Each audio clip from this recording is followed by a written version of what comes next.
Ashwin Singh, co-founder of Tiga Rasa, a fine dining establishment in the heart of Kuala Lumpur. Along with my partners Chef Kashinev Tagore and Ananda Kumar, we are on a mission to redefine Malaysian culinary landscape.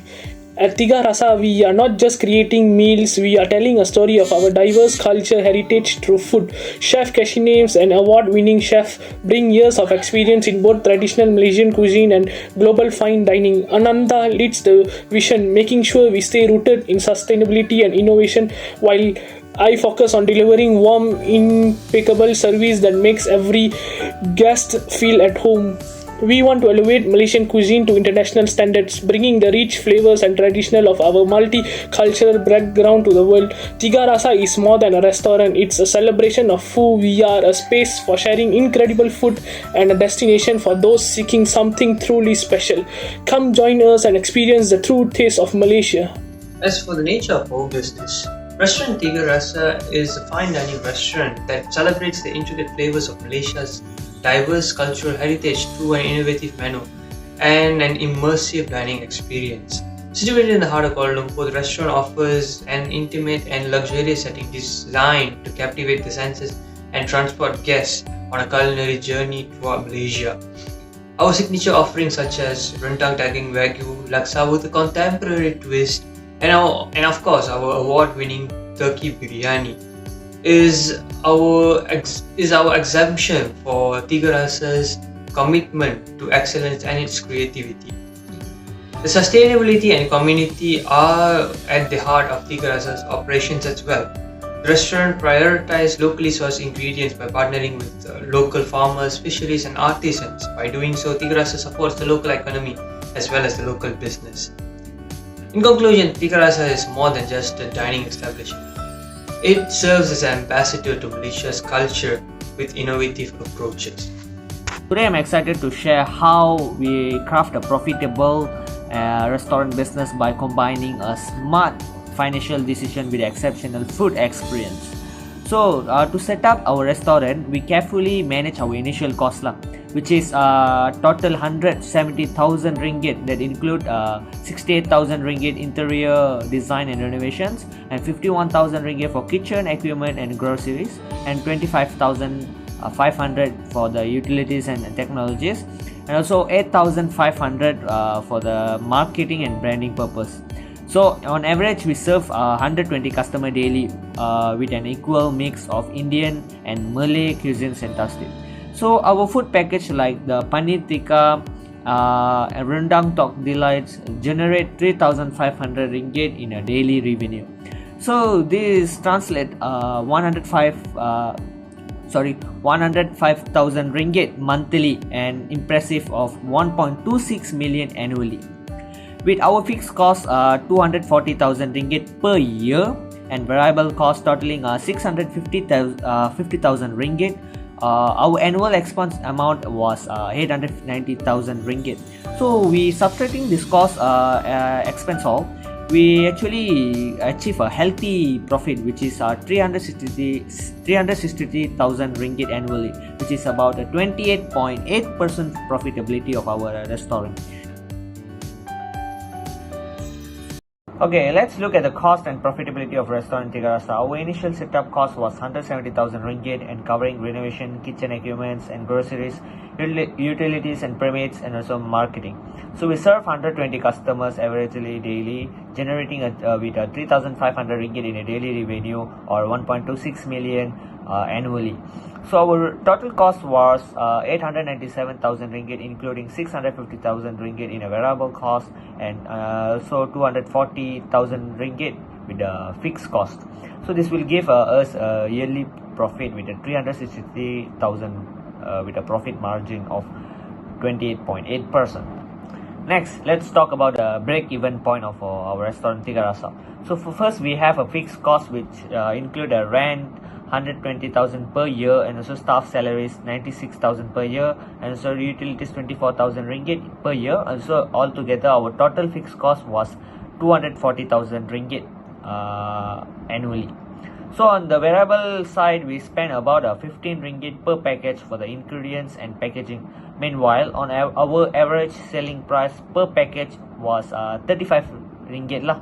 So using the break-even formula, the given break-even formula, we can find we need to sell at least 12,000 package per year to break the even. So that breaks down to about a 33 package per day at 35 ringgit each. So to keep our business running without a loss, we need to ensure we must meet or exceed the daily target. This helps us to stay at the sustainability while working on toward profitability. Okay, let's talk about the simple interest and compound interest.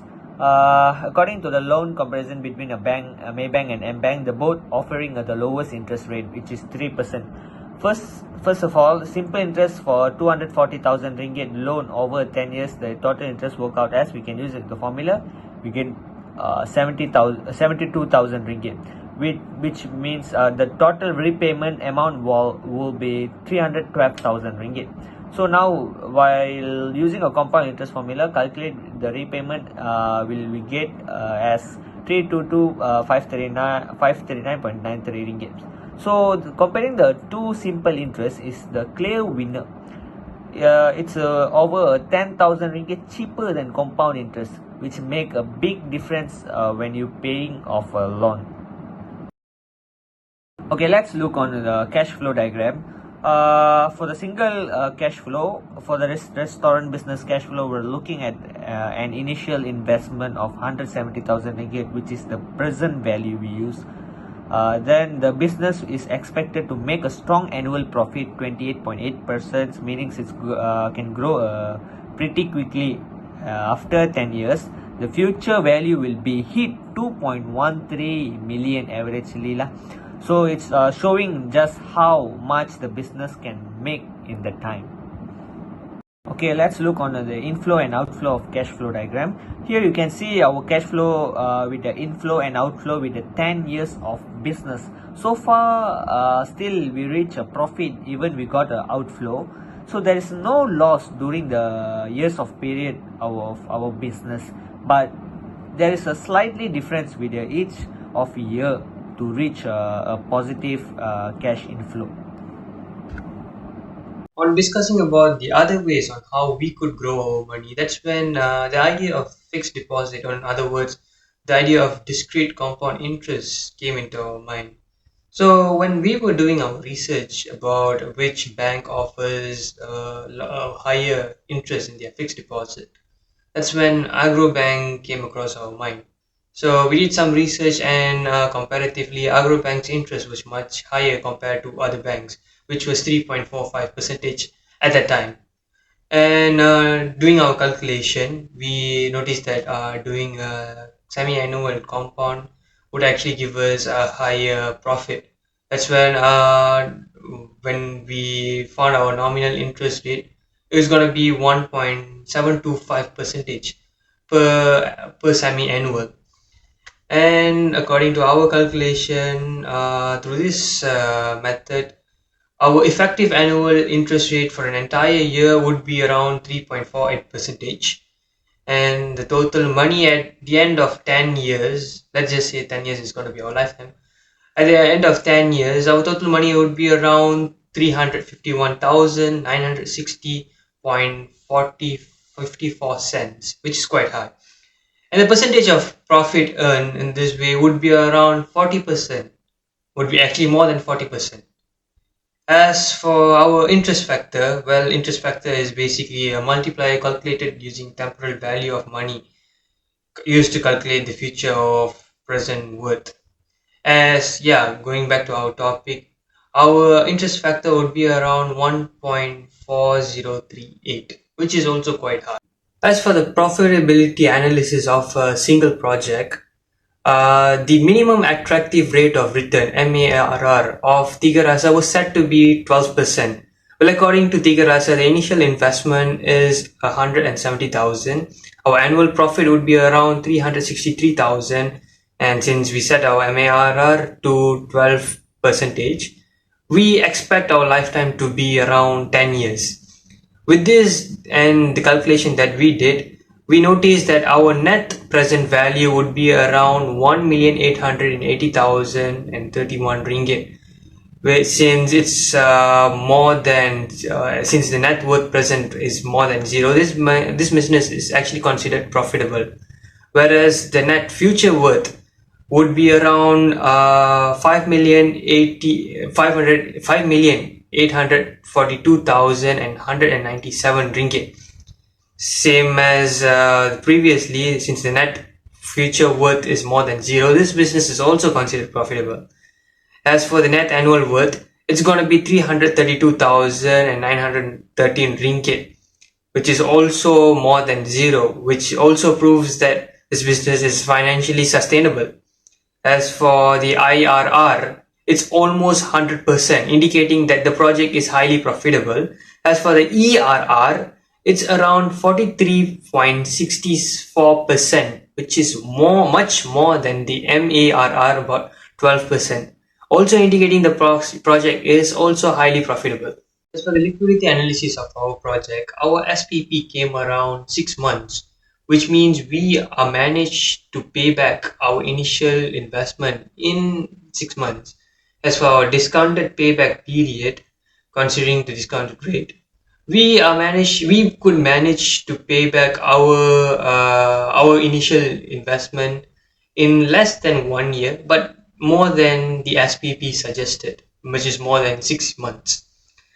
And finally, for our benefit to cost ratio, we've calculated it to be 12.06, which is more than 1, and also that shows that we could cover the cost with the benefit we earn. Therefore, this business is actually highly valuable. Let's talk about comparison and selection of alternatives. First part, basic concept of comparing alternatives. When comparing alternatives, we focus on key financial metrics like net present value (NPV), internal rate of return (IRR), benefit cost ratio (BCR), and payback period. We also consider factors such as initial investment, operating costs, revenue generation, and economic life of each option.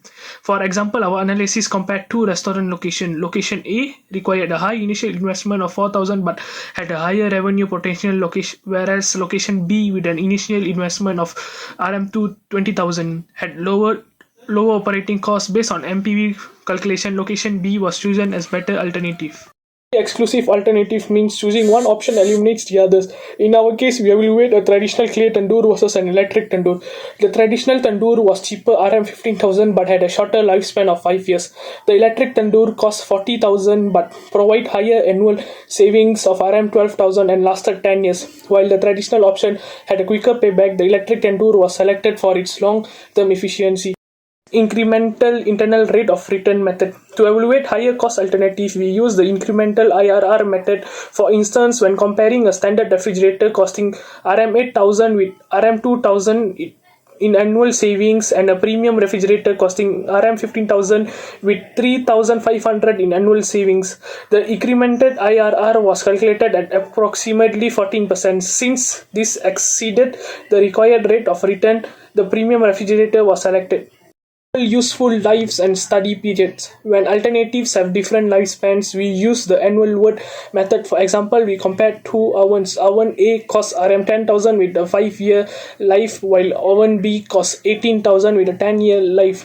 Despite oven B having a lower maintenance cost, oven A was more cost effective annually and was chosen.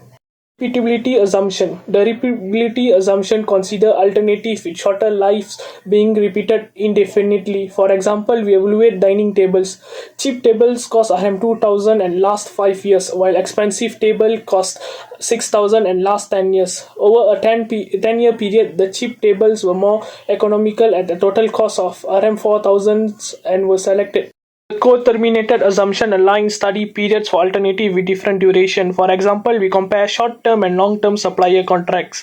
Short-term contracts cost RM60,000 annually for 2 years, while long-term contracts cost RM63,000 annually for 10 years. When extended to match the long-term period, the short-term contract costs RM600,000, slightly less than RM630,000 for the long-term contract. However, we choose the long-term contract for its stability and benefits.